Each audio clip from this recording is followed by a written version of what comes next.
तर मंदिराच्या बाजूलाच तळ आहे. त्या तळ्यामध्ये खूप सारे मासे, कासव,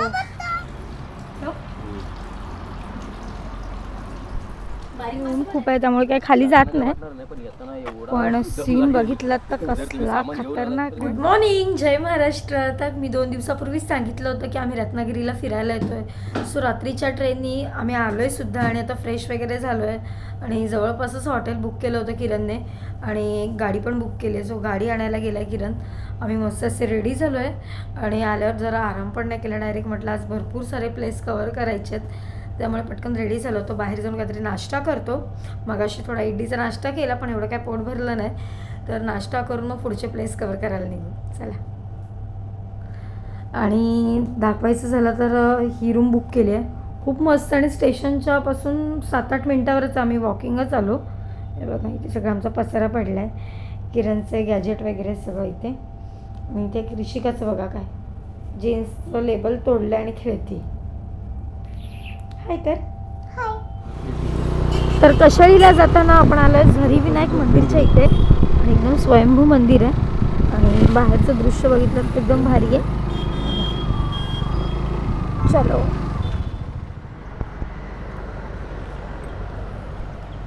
मंदिर खरंच खूप सुंदर आहे. आतमध्ये जाऊन दर्शन घेऊया. चला चल पिलू. ए आंबाला बघायला चाललास. चाव चाव इला आंबा चाव. झरी विनायक मंदिराच्या समोरच भाटे बीच आहे बघा इकडे आणि हा रस्ता जातो कशाळीला इकडून. चलो. किरण येतोय गाडी पार्क करून. तोपर्यंत आपण दर्शन घेऊया. चला आतमध्ये. बरोबर टायमात आलोय. आताच पूजा झाली वाटतं.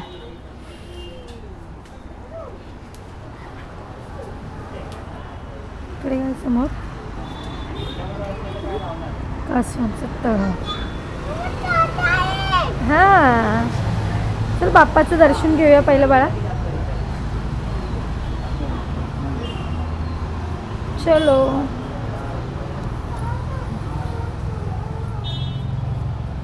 नमो करा गणपती बाप्पाला. तर मंदिराच्या बाजूलाच तळ आहे. त्या तळ्यामध्ये खूप सारे मासे, कासव, कासवांची साईज बघा केवढी आहे. हां आणि तिकडे बघितलं तर गाईच्या मुखातून पाणी पडते ते बघा.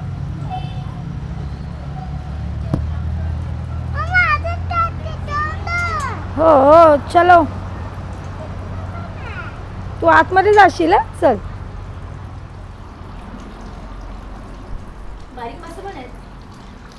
तर आता आम्ही आलोय देवघळी बीचच्या इथल्या कनकादित्य मंदिराजवळ. म्हणजे किरण आधी येऊन गेलाय. आता मी आणि कृषिका आलोय. चला.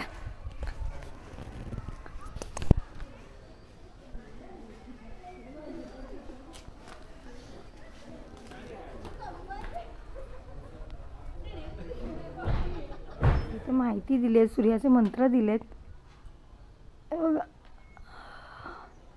चलो. तू काय हेल्मेटचंच वजन उचल फक्त. अरे देवा.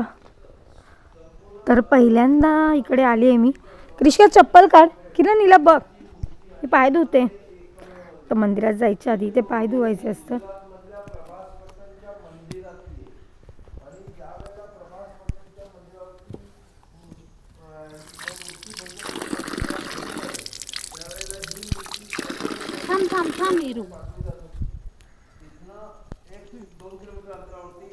जा पाय धु.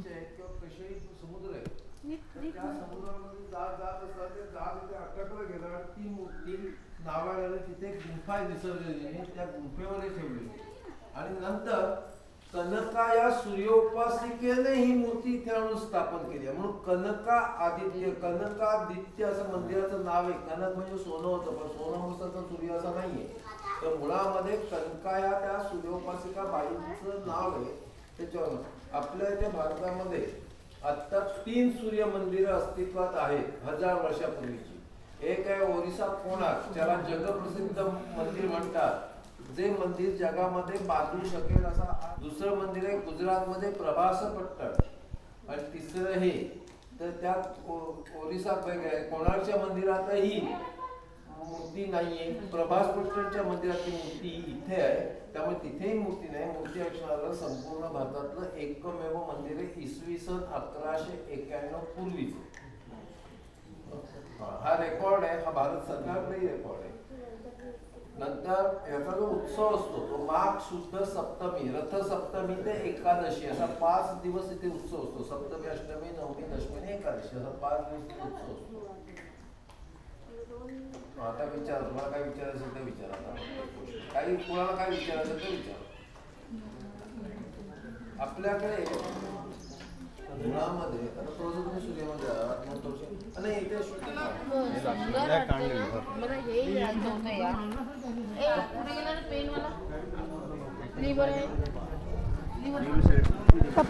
तर आता आम्ही आलोय कशेळी बीचला. कृषिकाला खूप भूक लागली होती तर म्हटलं इथे मॅगी भरवतोय तिला आणि मग खाली जाऊ आपण शूट करायला. हो, आणि माझ्यासाठी सरबत सांगितलंय. किरण येतोय. हो हो, आणि हे आपलेच फॉलोअर्स दुकान आहे. ते गॉगल काढा म्हणजे लोकांना दिसाल. देवळी बीचला आलोय पण खूप पायऱ्या आहेत आणि ऊन खूप आहे त्यामुळे काही खाली जात नाही. पण सीन बघितला तर कसला खतरनाक आहे. मी किरणच्या व्हिडिओमधनं बघितलं होतं, कारण का किरणने इथे कॅम्पिंग केली होती, म्हणजे हे टेंट वगैरे करून तो राहिला होता. ह्या सारखंच येतं इकडे. हां, कळलं. कसलंच वाटतं एकदम, असं वाटत नाही आपल्या भारतातलंच आहे.